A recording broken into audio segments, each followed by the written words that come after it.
I say to people like that, develop a plan, because if you don't have a plan to succeed, you have a plan to fail, right? Someone said. Hmm. So, and I believe that. So, the plan, and if your plan should be 3 to 5 years, so because people have to pay their bills, Diane. They have to have a lifestyle, they have to eat, they have to take care of their children. So you just can't, you have to have a plan of exit or a plan to stay, and what that might look like for you if the environments are workaholic, toxic, not feeding your soul, not supporting your dreams or your ideas, or appropriating your ideas as if it's their own. There's a whole lot of things happening in the workforce.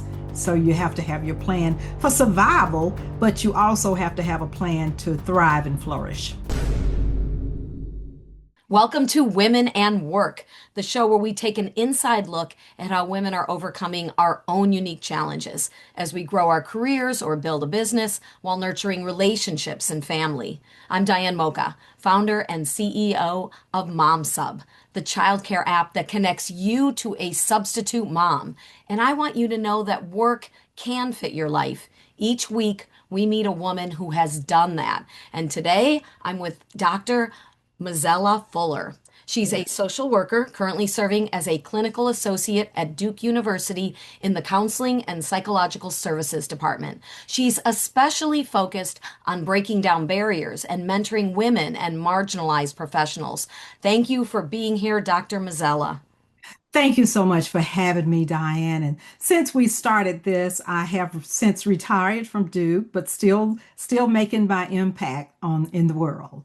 Wonderful. So glad to still be part of this podcast. Thank you again.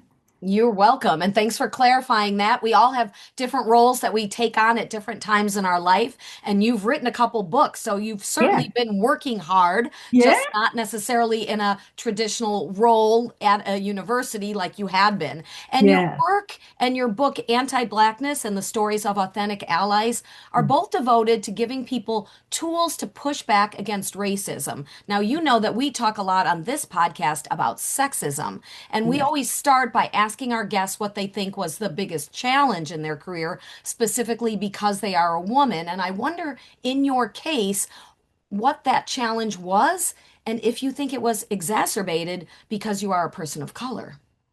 Well, of course, this is the world we live in. I think I have multiple identities, as you sort of with the entree, right? We are mothers, we're sisters, we are daughters. And if you are a woman of color, you tend to have, sort of the gender piece, the race piece, and the ism piece, I'll just say. Okay, so this is kind of, and if you are, one of our allies in a more LGBTQ plus IA, then you have sort of a triple with that as well. So, and I've had that. That's just part of my DNA. I don't think that I've certainly had challenges of microaggression, racism. Otherwise, we wouldn't have written the anti-blackness book. But I don't think that has to stop women from being superpowers. I did train and have mentored, and I went to Smith College and for some clinical work in Northampton, Massachusetts, which was one of my entrees. But bell hooks, just all sorts of women that have inspired me to believe I can do it all, but it must be a village to allow me to be able to do that. Mhm. Did institutionalized sexism or racism have any impact on why you left Duke or why you didn't leave there and go to some other sort of traditional place? Well, I'm sort of, I was at Duke for 30 years. It was time to, Okay. I just retired December 1, 2024. So I'm still out, I'm still kind of like in and out, right? So no, I don't, I've worked all the jobs. I started out in corporate America, ended up teaching high school in Massachusetts, then coming back, North Carolina is my home state. I've always, there's always an opportunity to grow or to regress when you're a woman, right? So, and especially if you're a black woman, we don't need to do history lessons, Diane, but we know this, we know around just being a woman, no matter what color you are, what religious or whatever you are, just being a woman. I think if we were in more leadership roles and really allowed us the world would be a better place. I do believe that. That's So, for sure. yeah. Yes. So tell us about a specific instance that you recall. That's a long career. You've done a lot of things. When you know it was because of your the group you were in, being a woman, being a person of color, that Yeah. specifically impacted something, whether it was a microaggression that made you feel bad or whether it was a promotion you didn't get or something specific where you could point and say, this person's being treated differently than me because of this ism. Yeah. Well, certainly have been that's been part of my lived experience, lack of promotion, well, and sometimes and also working, just the expectation that I would work, that I'll just be a worker bee, that there's no other sort of attributes I bring or skill set. But you train everybody, you people that are promoted with less experience, less knowledge, less pedigree, less whatever we want to add to that. And so but you have your tribe and you go to your tribe, your core group, and you process it. You cannot, if you're going to be in the spaces that are dominated by people that are not representative of you, you have to figure out how to survive.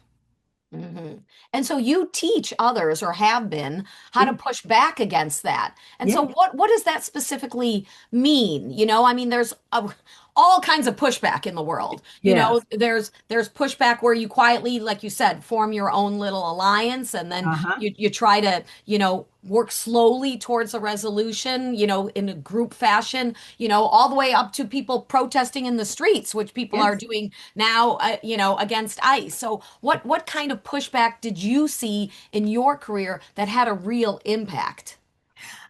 Well, you work within a system. We live in a nations of rules and laws, right? This is what America's about, besides capitalism. So you have to work within the system. You have to know what your rights are. And if your rights are being violated, then that's how, you cannot have these baseless claims and stuff like that. And you want to make sure you're not into your feelings, that you're staying into a logical mindset.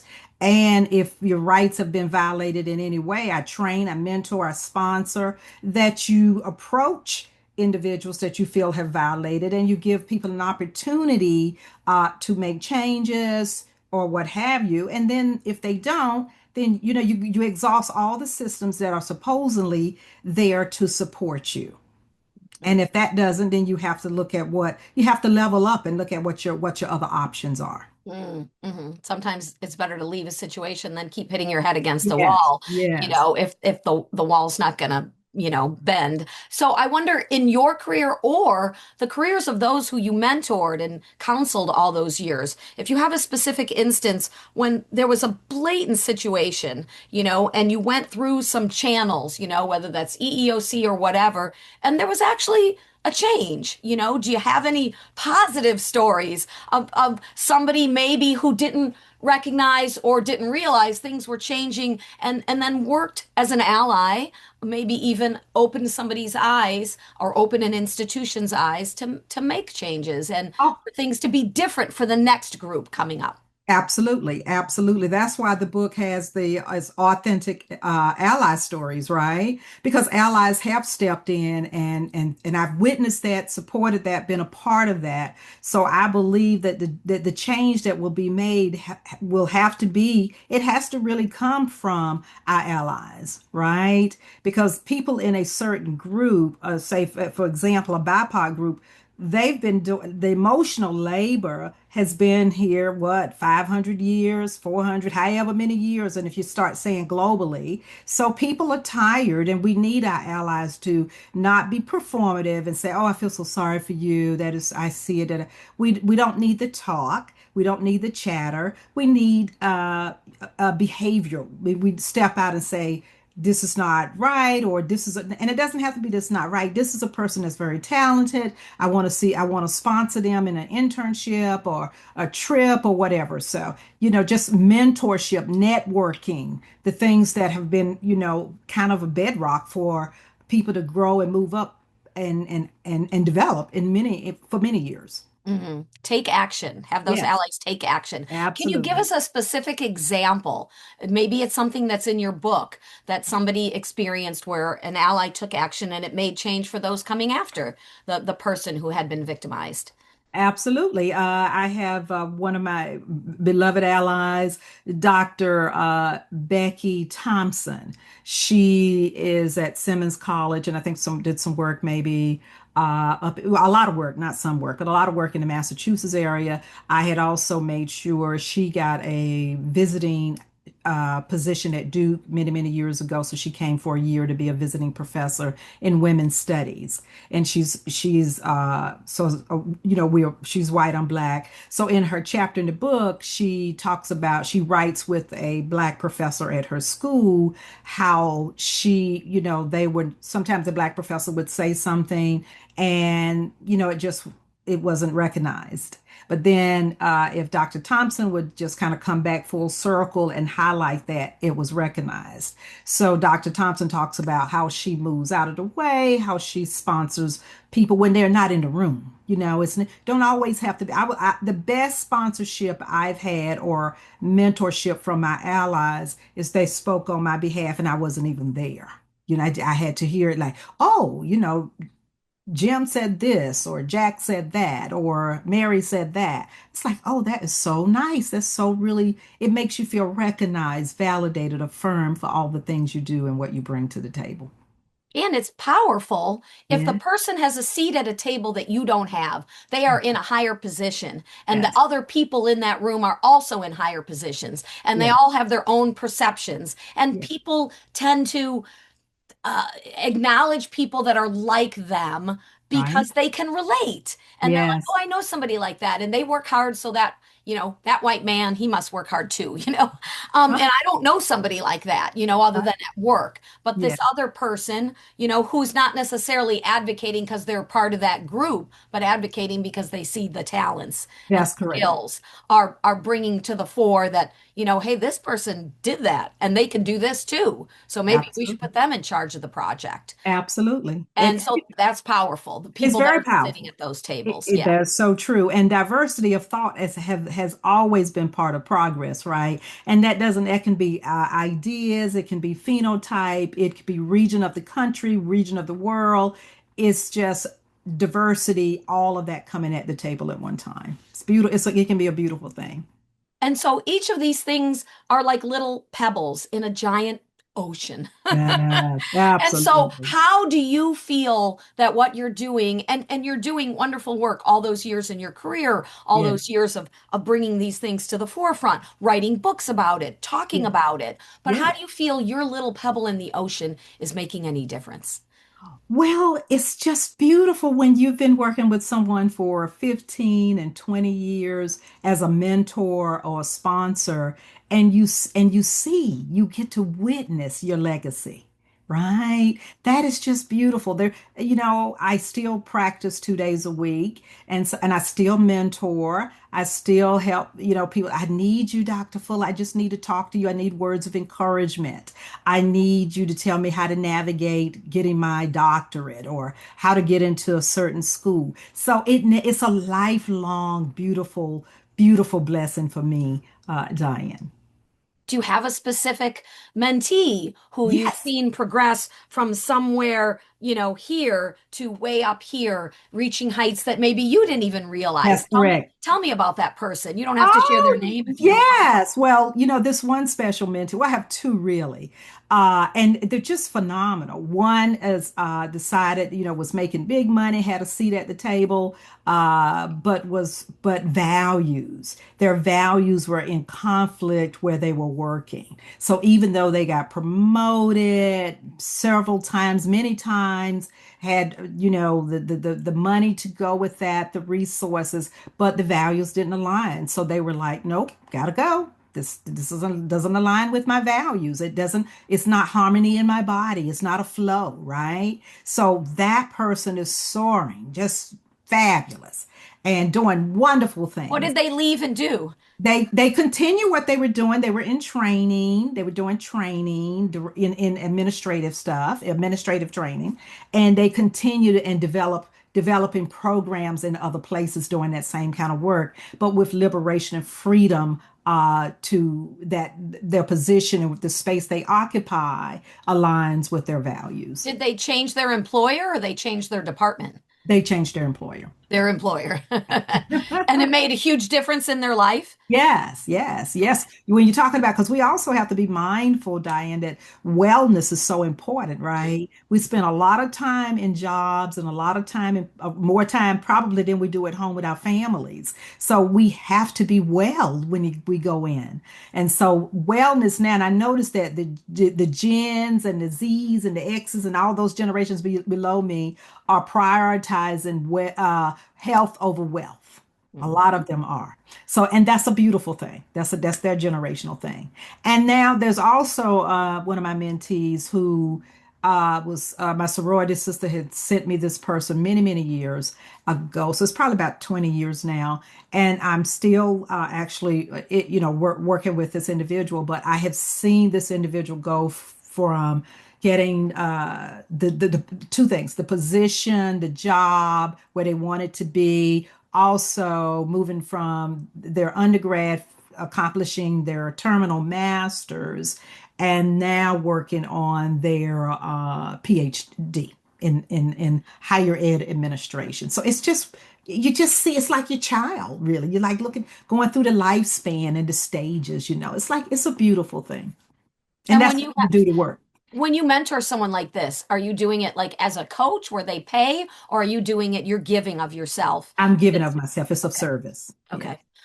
And I wonder what you would say to women and people of color out there who are in a situation where their values aren't aligning, but they're afraid. They're afraid to leave. They're afraid to not find something that makes as much money, and that, and then how are they going to get by? And, all the fears that come up that make people stay in a situation that's bad for them in a multitude of ways. What do you say to people like that? Well, I say to people like that, develop a plan because if you don't have a plan to succeed, you have a plan to fail, right? Someone said. Mm-hmm. So, and I believe that. So, the plan, and if your plan should be 3 to 5 years, so because people have to pay their bills, Diane. They have to have a lifestyle, they have to eat, they have to take care of their children. So you just can't, you have to have a plan of exit or a plan to stay and what that might look like for you if the environments are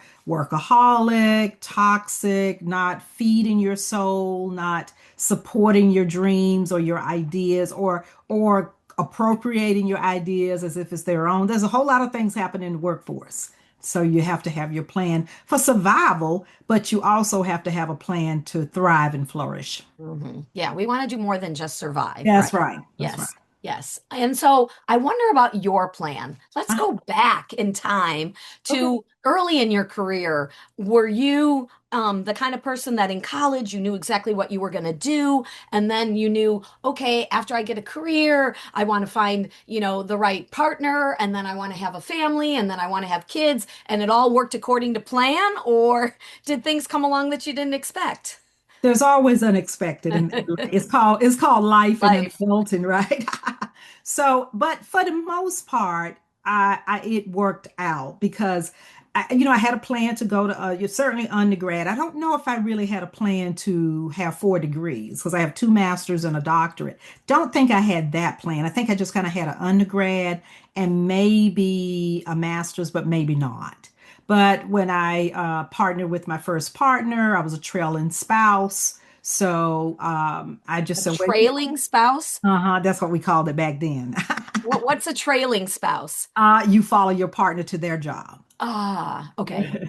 Oh, so your And partner moved yes, and and I moved with them. and Yes, you did too. yes, Okay. I yes. had that in the beginning of my career, but my husband moved with me. Oh, wonderful. Well, We my weren't even married, and I told okay, him, I said, this is exactly what I want. I'm going. Either come with me and we'll stay together, yes. or It's your choice. You can stay behind, but I'm not going to be long distance. I love it. I love it. You're very clear about it and very focused. So that's, so things did and then I inherited a family sort of. And, but Inherited a family? Wait, how did well, that work? not a family, but my partner at the time had a son. So it's You became a stepmom. yes, I became stepmom. And And how old was the child at the time? probably around 8 at the time. Oh, well, Yeah. that's a big role to step into because that child's already been formed and already had a Formative. relationship potentially with other, a mother or a mother figure. And then you Yes. step into that role. That had to be a lot to navigate. Well, it was co-parenting. So the child still lived with their mom. So that was, I didn't have to take on that responsibility of being a mom in the home. So I really, I like to call it what they call it today, bonus mom, plus two mom, that kind of thing. So it was a nice relationship. But things change and you have to reinvent yourself. And I've had to do that several times. And I've just feel like reinventing myself. I've been blessed. And I know to reinvent yourself, sometimes you do have to take risk. Oh, yes. Oh, Yeah. yes. Yeah. So you were this trailing spouse going where your spouse was going. And then at a certain point, did that end? Did the relationship end? Did your decision to follow this person end? How did that evolve in your life and your career?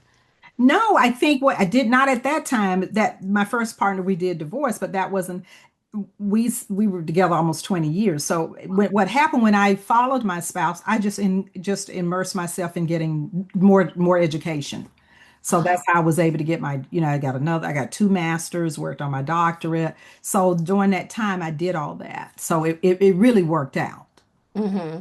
And Mhm. so you were able to have sort of a safety net of being able to go to school without having to worry about how am I going to pay for this? How am I going to pay my bills? I can That's correct. focus on my education, and I really Absolutely. wanted to further my education. Absolutely. And did you know what you wanted to do with all that education? Did you have a plan, as you said before? Yes, actually I did, but I one master's I did it. I was in having a good time. I met my sorority sister in that same master's, and I was saying, you know what, I need to because I had my doctorate by then, but I didn't have enough clinical hours. So I said, I need to go either I'm going to get a psychology degree or I need to get some clinical hours. She said, you know what you do? You need to know. You ever heard of Smith College? I said, no. She said, well, you need to think of I'm getting ready to go into a program that is clinical. So she shared that information with me, and I trusted her because she was my sorority sister. And I said, you know what? I think I'm gonna look at that too. And so, hey, I had colleagues because I was teaching, so I took a sabbatical. But my colleagues, two women who I said, I like the way, these two women, they come to work at 2 o'clock. I mean, they come to work at 7:30, they get off at 2, then they go to their private practice from 3 to 6 or something like that, or 8. I was like, I want to do that too. So that's how I landed getting clinical. So everything just unfolded and but like I said, you have to have a plan, right? And when you have a plan, it really works out. Hmm. Mhm. So you were in this relationship and were a stepmom of sorts, at the times when that child was in your home. And so I wonder if at any point you had thought about wanting children. Was that something that you ever wanted? Did your career have any impact or your desire to go and get all of this education? What was your personal life doing at the time that you were doing all those things with your career and your academics? Well, I was active in the community engagement, and my partner at the time was ambivalent about starting. Yay, may, yay, yeah. Maybe we will, maybe we won't. Maybe we will, maybe we won't. And so you can keep doing it to your age run out, right? So you at a certain point, then it's like, well, that's not gonna happen because I'm not like these moms. I wasn't back then, but moms today are having their babies at 50 and see whatever. But I was like, oh, if it's not gonna happen like 38 or 38 or so, no 40s, no 50s, no, not for me. So that's sort of the time just kind of ran out, and but the job that I have had all these years has allowed me to touch the lives of thousands of people, and working in like student affairs and working to impact students. They're really, you're like you're like a parent, really, Mhm. pseudo, right? Or in locus, however we want to call it. So I have really had, I have thousands of kids. I really do. I really do.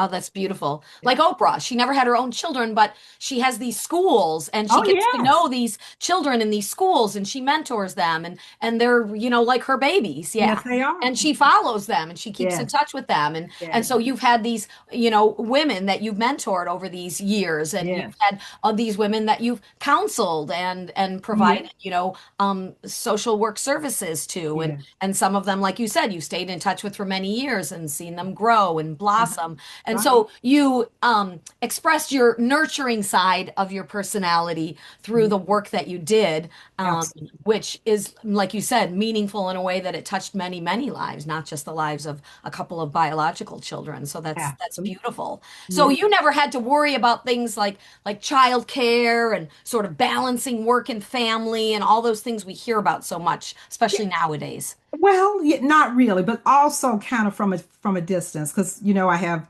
family members that have children, and so I support that either babysitting or supporting education resources ways. So because it's in the family, so I have nieces and nephews, so you still there's still a role to be like the favorite auntie or that kind of thing. That's nice. So you are in other people's village helping Yes, them when they need, can you come over and watch, so and so because yes, they can't go to daycare today because they're sick and I got to go to this meeting and that's right. so you know what it's like to step in and be there Absolutely, for absolutely. others. That's a beautiful thing. Yeah. And so I wonder, during all these years in your career, what you've seen that is different now than when you first entered in terms of the barriers that you talk about, having worked so hard to try to push back against and break down. Do you Right. think there are some institutionalized and big picture improvements that exist now than 30 years ago when you were, entering and progressing in your career? Oh, absolutely. Things have changed, in 3 or 4 What do you think decades. are the big changes that really show that we're making progress? Yes, I think the rights. I mean, child rights, parents' rights to take time off. That I mean, some of these things are trying to get rolled back in different ways. But I have seen the support around mothers, the support child care. And so that wasn't and the resources too that's coming from Montessori schools or alternative ways of learning, homeschooling, providing support for that. So, in the digital age, right? I mean, this digital information highway has really just, I mean, whoo, it's like, it's Autobahn, it's really speeding fast. So, yeah, I've seen some positive because really, and I'm the kind of person anyway that's always looking for the good in everybody, right? That's just who I am. So I always look, even when there are barriers, there's ways we try to figure out how to move around the barriers Mhm. Or through them, or over or them, through or them or under over them. them. However, but meet your goals, stay focused. Do not let barriers stop you from growing. Right. Oh, that's beautiful. Don't let barriers stop you from growing. So, if you could go back to an earlier version of yourself, knowing then what you know now, because you've learned so much in all this time, what would you specifically change? Ah, you say things. I'm not sure if I would change my path because I think my path, everyone is unique and everyone has a journey. And I think whatever your journey is, you also get wisdom from that. I think sometimes I can become real passionate about trying to help the underdog or someone who's been, I feel, harmed in some way. That I would probably, if I think now moving forward, that I would incorporate more support. Because I think as Black women, and I'm only speaking for myself and my experience and some of the experience of my close friends and family, we've been given a lot of responsibility. And sometimes we don't take care of ourselves or we don't delegate or incorporate someone else to help us with burdens or also to even help us with successes. And I think I would probably, as I look at the women in my family, how, it's like I got to get this done by myself. I don't know if I got in, if I would be given any help or support. Hmm. And I think some of that is what Brene Brown talks about with vulnerability and shame Yeah. is and in certain communities more so than others, and I know I'm generalizing, but I think sometimes in the communities with people of color, there's this feeling of, I don't want to show that I'm vulnerable. I want to show I can do it all because I have to outprove and outperform everyone else, right? To Yeah. get the same Yeah. level of respect. So if I show the cracks in the armor, then that it impedes my ability to outshine the others, which I need to do. But sometimes, like you said, within our own communities, if we show the cracks in the armor, somebody could say, "Oh, I could come and fix that," or at least show you how I fixed it and That's be right. vulnerable themselves. So, do you Absolutely. feel sometimes within your community that there's an inhibition about really letting down the guard and saying, I'm in a heap of trouble. I'm a mess, financially or psychologically or whatever, and letting Uh-huh. others around know so they can help. That's true. I think it is. I think that's something that's a new, I think that's a new territory that we're stepping into. And I think that's because we have a younger generation now. So the stigma around mental health is changing, around just asking for support, and especially culturally in, I feel the Black community that we are, and a lot of us still, regardless of whether there's religiosity or spirituality, that's a coping mechanism still for many families today. So I think just, and also beginning to bring that into the spaces that, whether that's spiritual spaces or meditative contemplation, spaces. I think people are beginning to not feel that shame and the weakness if you ask for help. Very true, very true. Did you have a time in your past when you think it would have benefited you to be more transparent, even with one person or group of people, when maybe some outside help would have lifted you maybe out of your circumstance or into a better place sooner? Oh, absolutely. Really? Absolutely. Yes. Anything specific you can share? Well, I think if you're going through any kind of life changes, right? Mm. Whether Like a that's divorce. like a divorce, right? Like losing someone in death, Oh, grief, right? So I mm, think those areas where you feel like you have to do that alone, oh, retiring after 40 years or 30 years or so. So that's a whole, that's a huge impact when for so long you've been doing this thing called work or going to this place or whatever. So I believe, yeah, not trying to act like you have it all together. hmm. And all those things you mentioned are transitions. That's Transitions are right. very hard because Yes, people, even people that like innovation, change is not a natural state, right, for that's humans, correct. You're right? right. And Yeah, transitions involve sometimes forced change. Even if you bring it upon yourself, you've got to absolutely. make a change. And so I think nowadays there's so many online communities where you can even go in anonymously, whether it's in a Reddit community or a Facebook group, and hear from other people who are Yeah, going through the same transition and go, oh, it's not yeah, just me. And that's oh, correct. really, you did that? I never thought of that. Right. But I think to be vulnerable, even to people that your closest allies, right? Your family and your friends who Mhm. are like, I didn't know you were going through that. And like you Right. said earlier in the conversation, you don't just want that sympathy or even that support, like, oh, I feel so sad and I'm here for you. You want Right. something actionable. Like, you Yeah, know what? I got a friend who can help you with that. You just need to refinance. We can figure this out. You don't have to lose absolutely. that or That's whatever it that's is. right. That's so true. So Yeah. you see that it's more accepted now with the younger people, probably because of the internet and social media, to Yeah. to be more open about their weaknesses and accept help Absolutely. from others. Absolutely. Yes. And And you see that in the women that you're mentoring? I do. I do. So and I just love that for them. I really do. Yes. That is a beautiful thing. That is a great lesson for others, especially maybe the generations that are older and aren't necessarily used to being that vulnerable to take a little lesson from the younger people and say it's okay. It's okay. I don't have to tell the world. I don't have to put it on my Facebook page or my Instagram page, but I can at least tell my sister or my Absolutely. mother or Yeah, my aunt or my cousin, and maybe she has some ideas, absolutely. and it can Absolutely. make a big difference to just know you're not bottling it up, because That's boy, right. bottling it up can have a huge impact on you. So true, Diane. So true. And I Wow. say, and Diane, you feel like, oh, when you're listening, you're bearing witness, right? And you really want to say, oh, I don't think you should. I want to take.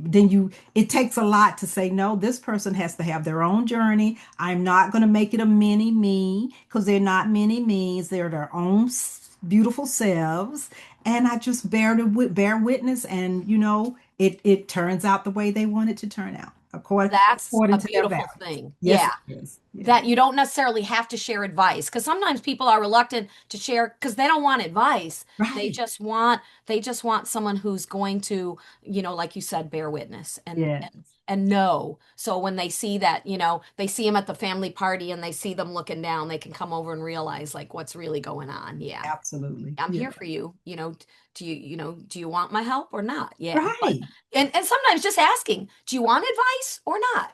And That's if right. someone says, I think I do you want ideas or do you want me to just listen? I've Right. learned that a lot with my daughter. That, Yes. I was so used to being the problem solver, like you got a problem, I'll I'll come up with take a it. Yeah. solution. That solution Absolutely. doesn't work. I got 50 others in the wings.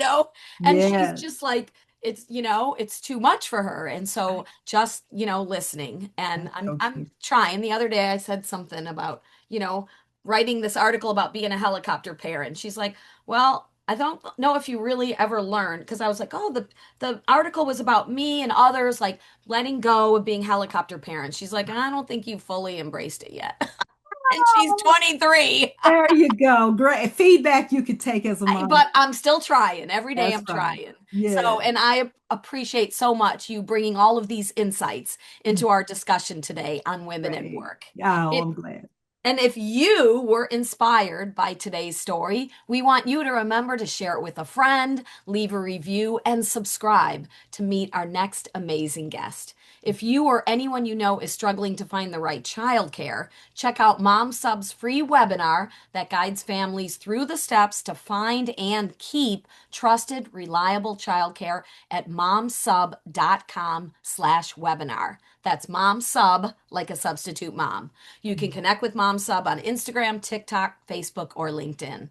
Our mission is for you to discover what you want in life. Pursue it with intensity, like Dr. Mazella did when she was going through all of her education. Reach out for help when needed, like we were just talking about at the end, and fulfill your dreams, reducing your stress, guilt, and self criticism, and increasing your calm, confidence, and clarity along the way. Remember, your career, your choices, and your success are yours to define. So keep pushing boundaries and spreading your love and encouragement to other women who need it.